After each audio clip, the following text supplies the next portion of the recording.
Bismillahirrahmanirrahim. Assalamualaikum warahmatullahi wabarakatuh.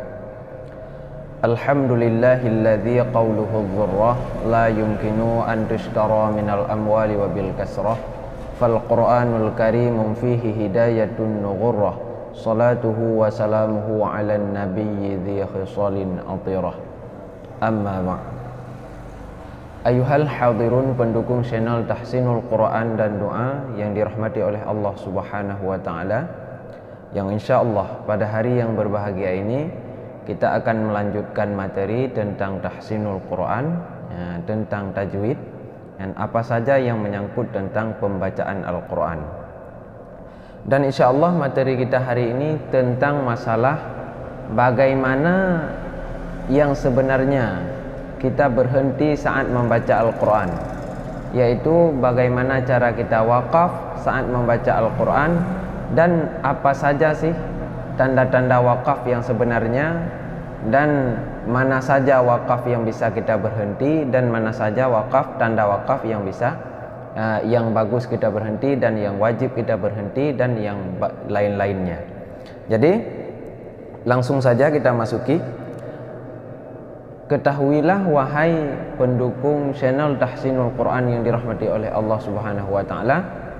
Sebelum kita memasuki, jangan lupa dulu dukung channel kami ini dengan tekan tombol subscribe, like dan share. Semoga bermanfaat bagi kita semua. Amin ya rabbal alamin. Baik, langsung saja kita memasuki ke dalam tanda-tanda wakaf. Tanda-tanda wakaf itu ada 6 tanda-tanda. Ini contohnya. Ada 6 tanda wakaf yang terdapat dalam Al-Quran. Yang pertama berbentuk seperti bentuk huruf lam yang di atas. Yang kedua itu dinamakan dengan wakaf adamul waqfi. Itu dinamakan dengan wakaf adamul waqfi. Yang kedua wakaf dengan tulisan sola atau solla, itu dinamakan dengan al-waslul aula. Al-waslul aula. Yang ketiga wakaf berbentuk huruf jim, itu dinamakan dengan wakaf jaizul waqfi. Yang keempat wakaf berbentuk titik 3 seperti titiknya huruf tha, ya. Wakaf berbentuk titik 3 seperti titiknya huruf tha. Dia itu terdapat dua tempat biasanya. Setiap ada wakaf titik 3 ini terdapat 2 tempat. Itu dinamakan dengan wakaf mu'annaqah. Itu yang keempat. Yang kelima adalah wakaf berbentuk huruf mim kecil, ya. Itu dinamakan dengan lazimul waqfi. Yang keenam adalah wakaf yang paling banyak kita dapatkan, yaitu wakaf qala, berbentuk tulisan qala, dan itu dinamakan dengan al-waqful aula. Al-waqful aula. Jadi terdapat 6 tanda wakaf yang ada di dalam Al-Quran. Dan bagaimana hukumnya dan cara mewakafkannya, bagus atau tidak, maka sekarang akan kita dengarkan insyaallah. Baik, yang pertama tadi adalah wakaf la, berbentuk huruf lam, ya. Dia itu terdapat dalam Al-Quran biasanya di atas, ya, tertulis berbentuk seperti huruf, bukan seperti, memang huruf lam yang kecil. Itu adalah adamul waqfi, ya, dilarang berhenti. Itu tanda wakaf dilarang berhenti, tanda-tanda wakaf, tapi yang sebenarnya itu dilarang berhenti. Adamul waqfi, dilarang berhenti, kecuali baru diberhentikan bila terdapat lafaz tersebut. Kecuali baru kita hentikan di situ, baru kita wakaf, kecuali bila terdapat di akhir ayat. Kecuali bila mana kita dapatkan huruf lam tersebut di akhir ayat, yang itu boleh berhenti. Tapi kalau di tengah ayat, kalau kita berhenti, maka bagusnya kita ambilkan ayat yang sebelumnya lagi, lafaz yang sebelumnya, kalimat yang sebelumnya. Itu adalah wakaf la. Jangan berhenti di la kecuali di akhir ayat. Itu yang pertama. Yang kedua wakaf sholah, ya, ada wakaf sholah, ya. Itu namanya al-waslul aula. Al-waslul aula. Maknanya apa? Lebih baik diteruskan. Jadi kalau kita mendapatkan sholat, tulisan sholat, itu lebih bagus kita teruskan. Kalau kita wakaf boleh nggak? Boleh. Tapi lebih bagusnya kita teruskan. Itu sebagai tanda di saat mudarat saja. Misalnya kita nafasnya sudah tidak sampai, maka kita berhenti di wakaf sholat. Itu yang kedua. Dan yang ketiga adalah wakaf bentuk huruf jim, ya. Bentuk huruf jim itu dinamakan dengan jaizul waqfi. Makna jaizul waqfi apa? Boleh wakaf, boleh berhenti atau meneruskan bacaan. Itu ada pilihan. Kalau wakaf berbentuk huruf jim, itu boleh kita berhenti dan boleh kita lanjutkan. Itu nanti insyaallah akan kita berikan tanda-tandanya dan contoh-contohnya. Yang kita berhenti, yang kita yang kita lanjutkan. Itu wakaf jim jaizul waqfi, boleh berhenti dan boleh kita lanjutkan. Baik, yang keempat.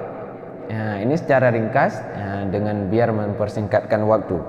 Yang keempat yaitu wakaf mu'annaqah. Wakaf mu'annaqah, ya. Wakaf mu'annaqah ini berhenti pada salah satu. Berhenti pada salah satu. Ada titik 3, itu seperti titik huruf sa, itu kita berhenti di salah satu. Itu terdapatnya di Alif Lam Mim, yaitu surat Al-Baqarah pada ayat kedua. Alif Lam Mim, dzalikal kitabu la raiba fih. Di situ ada wakaf mu'annaqah. Kalau kita lihat, di situ ada wakaf mu'annaqah. Coba kita lihat. Dzalikal kitabu la raiba fih. Berarti kita berhenti di fih, bukan di raiba. Pokoknya pilih salah satu. Boleh juga berhenti dzalikal kitabu la raib fihi hudal lil muttaqin. Boleh juga berhenti di salah satu, tidak boleh berhenti dua-duanya. Ini terdapat dekat perbedaannya. Ada juga yang nanti terdapat dua titik ini akan tapi agak jauh-jauh berselang beberapa kalimat. Itu wakaf mu'annaqah namanya. Baik, ini yang keempat. Yang kelima adalah wakaf mim. Wakaf berbentuk mim kecil. Dia itu bukan di saat idgham mimmi, bukan di saat iqlab, bukan juga di saat hal yang lain yang mim bertasydid berbentuk mim. Akan tetapi dia itu memang tanda wakaf. Itu dinamakan dengan lazimul waqfi. Lazimul waqfi itu adalah tanda wakaf yang memang wajib untuk kita wakaf. Tidak boleh kita sambung. Haram untuk menyambung kita sambung bacaan bila mana mendapatkan yaitu tanda wakaf yang mim, ya. Tanda wakaf mim maka haram kita sambung. Kenapa? Karena memang itu lazim untuk kita wakaf. Dalam surat Yasin ada insyaallah. Ada. Nanti akan kita tempel di videonya. Baik, yang keenam. Wakaf yang keenam yang paling banyak kita dapatkan adalah wakaf qala. Ini wakaf qala ini memang sangat banyak kita dapatkan di dalam Al-Quran. Wakaf qala ini dinamakan dengan al-waqful aula. Ini kita wakaf lebih aula. Maka saran saya kepada pendukung channel Tahsinul Quran dan Doa yang dirahmati oleh Allah Subhanahu wa taala, jika Anda belajar Al-Quran maka pahamilah cara mewakafnya. Jangan sampai kita wakaf di tempat-tempat yang tidak ditentukan oleh tajwid, yang tidak ditentukan oleh tahsin. Paling banyak salah itu saat orang mewakaf tidak mengambil ayat yang sebelumnya lagi, tapi langsung melanjutkan bacaan. Itu bisa saja artinya salah. Maka hati-hati dalam membaca Al-Quran jika tanpa belajar dengan rinci. Ini seperti wakaf di ini. Ihdinas siratal mustaqim siratal ladzina an'amta 'alaihim ghairil maghdubi 'alaihim itu salah. Itu bahkan bisa menyalahkan makna. Maka dalam hal demikian, semoga video ini bermanfaat bagi kita semua. Semoga bisa diamalkan dan bisa dipakai untuk saat membaca Al-Quran, bisa memahami tanda-tanda wakaf ini, dan supaya tidak salah lagi saat kita membaca Al-Quran ke depannya saat kita wakaf. Maka untuk mewakafkan Al-Quran, bukan wakaf infak seperti infak, bukan. Wakaf ini untuk berhenti saat kita baca Al-Quran, yang paling bagus adalah wakaf qala, dan yang lazim adalah wakaf mim, dan satu lagi adalah wakaf jim, dan yang keempat adalah wakaf titik dua. Ini berhenti pada salah satu. Sedangkan wakaf la, huruf la, dan wakaf sholla, ini lebih bagus diteruskan. Baik, itu saja dari saya. Sebelum kita akhiri, mohon dukungannya dari sahabat semua. Jika bermanfaat, jangan lupa subscribe, like, dan share video ini. Semoga bermanfaat bagi kita yang sudah menonton dan juga bagi sahabat-sahabat yang akan menonton pada kedepannya. Semoga bermanfaat bagi kita semua. Jangan lupa subscribe, like, dan share. Semoga bermanfaat bagi kita semua. Wabillahi taufiq wal hidayah, wallahul muwafiq ila aqwamit thariq. Assalamualaikum warahmatullahi wabarakatuh.